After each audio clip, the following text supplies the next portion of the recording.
Bonjour à tous, bienvenue pour cette dernière émission de l'année 2023. Je ne sais pas comment vous avez fait votre bilan pour cette fin d'année. Est-ce que vous avez fait déjà des projets pour l'année 2024? Est-ce que vous avez déjà commencé votre bullet journal? Alors moi j'ai changé de format. C'est vrai que je passe en format A4 pour avoir une organisation plus de place, plus de vues.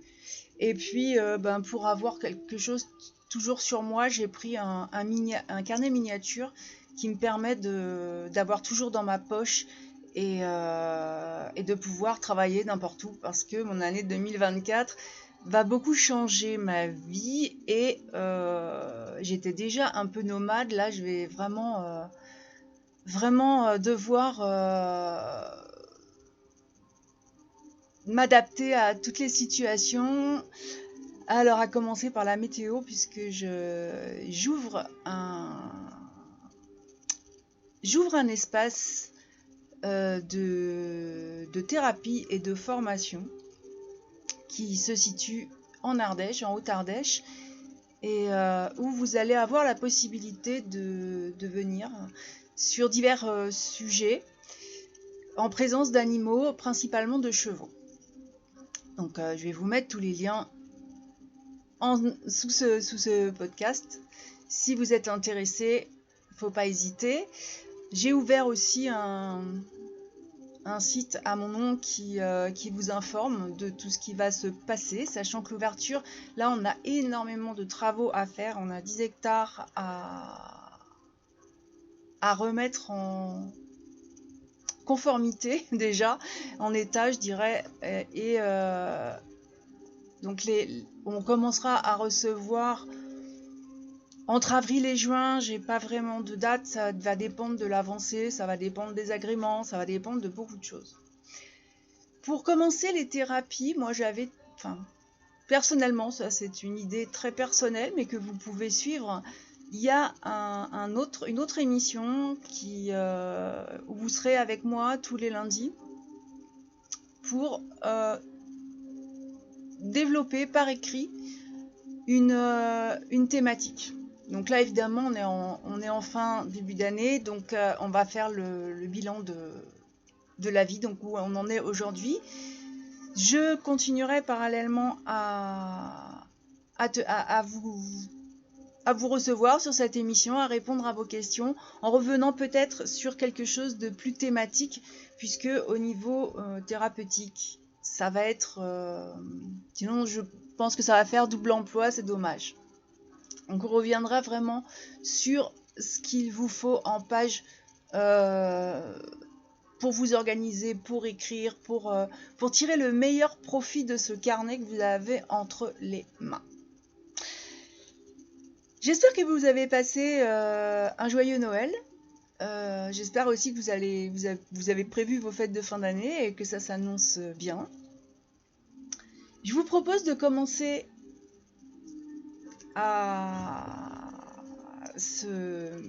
cette dernière émission et donc à trouver la dernière thématique on va commencer peut-être par l'oracle de guérison. Qu'est-ce que vous en pensez?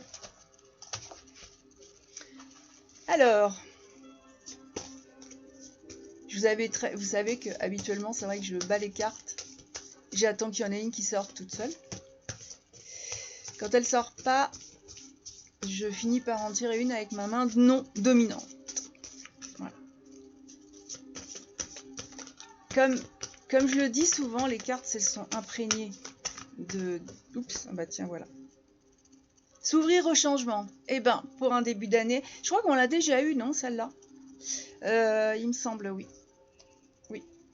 Elle est déjà sortie, cette carte, et elle revient pour nous inviter au changement d'année déjà, mais aussi à tous les changements qui vont pouvoir arriver dans la vie avec cette nouvelle année, ces nouveaux projets. C'est une chouette carte. je trouve. Pas vous? Qu'est-ce qu'elle nous dit, cette carte? Excusez-moi, hein. J'ai aussi déménagé mon bureau, donc...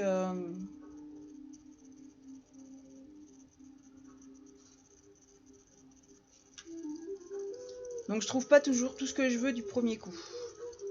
Alors, s'ouvrir au changement.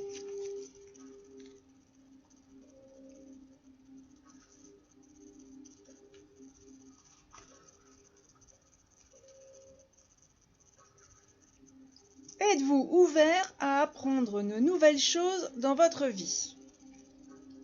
À quel point êtes-vous désireux de lâcher vos jugements, vos doutes, votre négativité et votre auto-sabotage? C'est un message pour moi, ça, parce que j'ai aussi j'ai des diplômes à passer pour l'ouverture. Alors, est-ce que je suis prête? Ou est-ce que je fais de l'auto-sabotage? En ce moment, j'avoue que je suis un petit peu désorganisée et que je ne sais pas si c'est un problème d'ouverture au changement, mais enfin, en tout cas, c'est un problème d'organisation qui est compliqué.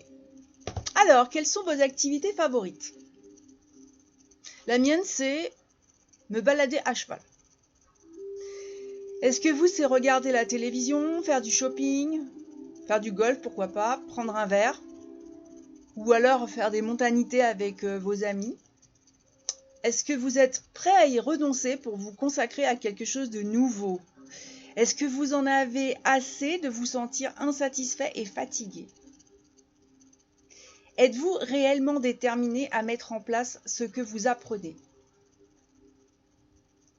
Vous êtes peut-être en train d'apprendre beaucoup de nouvelles choses tout en résistant au changement. Chaque fois que vous vous dites « je le sais déjà, je l'ai déjà entendu, cela ne s'applique pas à moi », votre capacité à apprendre s'en trouve considérablement réduite jusqu'à vous rendre imperméable à tout nouvel apprentissage. Si vous ne mettez pas en pratique ce que vous apprenez, vous ne le savez pas véritablement. Et cette carte vous invite à faire preuve d'ouverture d'esprit et à prendre les mesures nécessaires pour entériner ces changements. Ça va assez bien avec ce que j'ai rédigé tout à l'heure, parce que là aujourd'hui par exemple, au moment où j'enregistre, je vais terminer mon travail purement bureaucratique. Et je vais aller continuer à travailler tout ce pourquoi je n'ai pas besoin d'une connexion Internet, d'un réseau. Je vais imprimer puisque j'ai publié mon premier... j'ai publié un résumé de ma thèse pour ceux qui s'intéressent au bien-être équin. Et là, je suis en train de développer pour faire quelque chose de plus bon, d'abordable à tous déjà, mais... de plus consistant, disons, avec des exercices, des petites idées et surtout, principalement, on va axer sur la randonnée équestre. Si ça vous intéresse, faut pas hésiter. Et c'est vrai que pour instaurer un changement, on commence toujours par des petits détails comme... moi, j'ai commencé par ma façon de m'organiser puisque j'ai changé le format de mon carnet et franchement j'étais très accrochée au format A5, donc là c'est et on arrive à changer les habitudes. C'est vrai qu'on dit qu'il faut 21 jours, je suis pas tout à fait d'accord, il faut parfois plus longtemps, mais si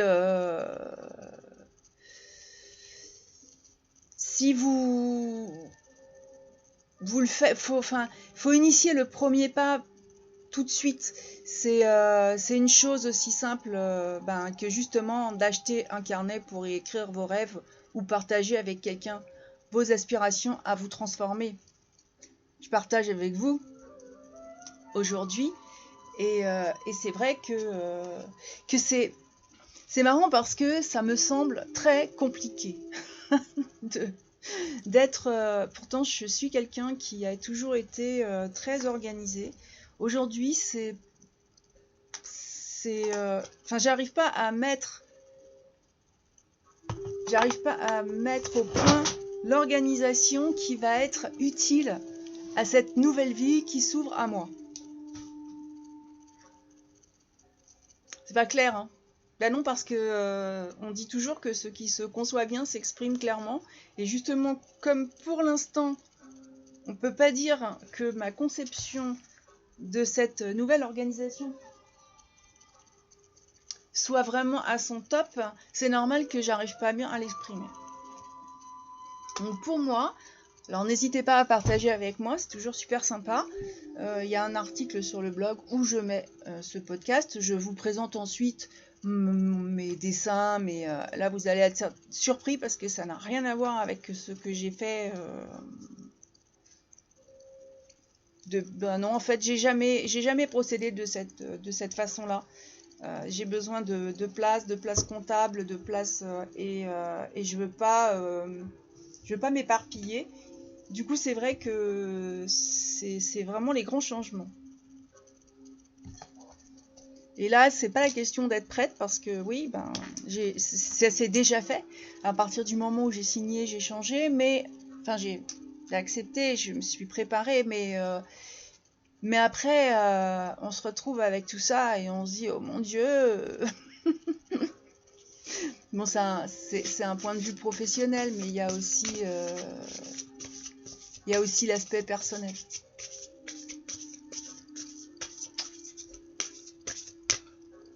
L'aspect relationnel aussi, parce que travailler avec l'animal, c'est très chouette. C'est beaucoup de travail aussi, et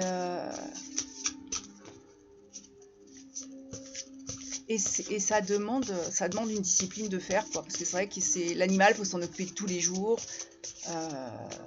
Je vais évidemment travailler beaucoup plus au moment où vous ne travaillez pas, puisque je rédige aussi les cours pour ceux qui viennent la semaine de stage et qui continuent ensuite à distance. Parce que sinon, c'est vrai que le coût est un peu... le coût d'hébergement, c'est pas moi qui héberge, ce sont des gîtes dans la région, donc c'est vrai que j'ai préféré aussi opter donc pour cette solution avec une partie en ligne. Ça me demande un travail énorme de mise en place. On a toujours l'impression que quand on travaille avec Internet, Oups! Alors, la pierre. Il y a toujours le sentiment que quand on travaille avec Internet, on gagne du temps, tout ça. Moi, je trouve ça, au démarrage en tout cas, extrêmement chronophage, parce qu'il faut faire la mise en place. Et la mise en place, elle est quand même...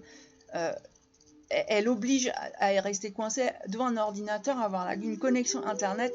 Or, pas du tout, ça va pas du tout avec ce que je fais, parce que moi, il faut que je sois dehors. Pour l'instant, j'ai pas de connexion en extérieur, je l'ai demandé, hein, ça se fait.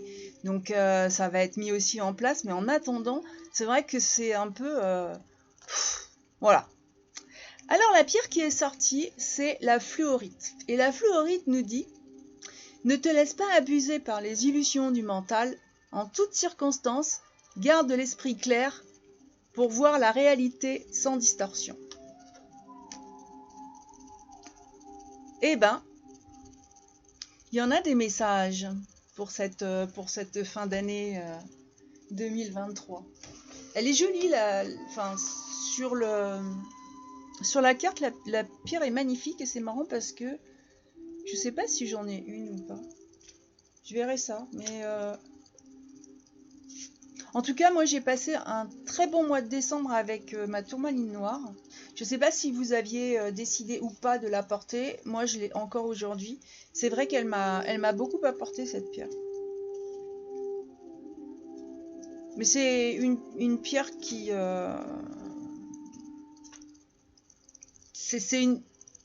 Je trouve que c'est une pierre qu'il faut toujours avoir chez soi. Et qu'il est intéressant de porter à certains moments. Effectivement... la fluorite, c'est tout autre chose. Les fonctions intellectuelles et mentales,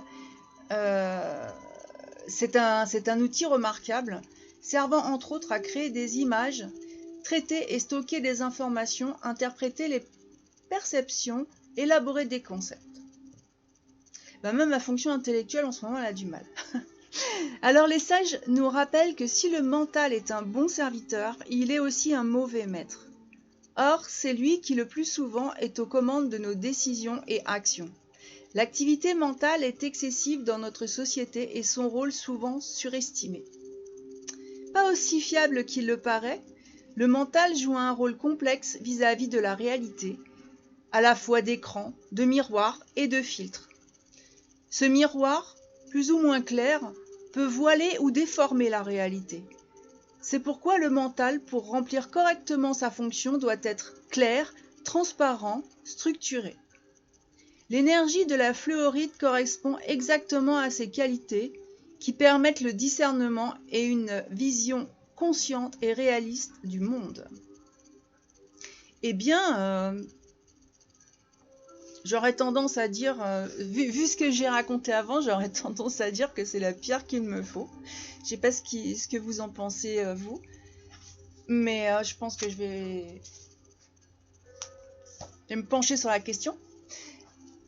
Et je vais vous demander de vous pencher sur la question, de me faire un... Pourquoi ne me feriez-vous pas un petit retour de tout ce que vous avez retenu des sujets qu'on a et des thématiques qu'on a développées tout au long de l'année 2023 avec cette émission. Moi, ça m'intéresserait beaucoup de savoir, d'avoir votre retour à vous, parce que finalement, si je fais cette émission, c'est quand même aussi pour pouvoir partager avec vous. Et là est tout le plaisir de faire ces enregistrements et pourquoi pas de faire de nouvelles rencontres et de partager de nouvelles idées. Je vais vous souhaiter une bonne fin de semaine. Je vous souhaite de très belles fêtes de fin d'année et en attendant, je vous dis à la prochaine!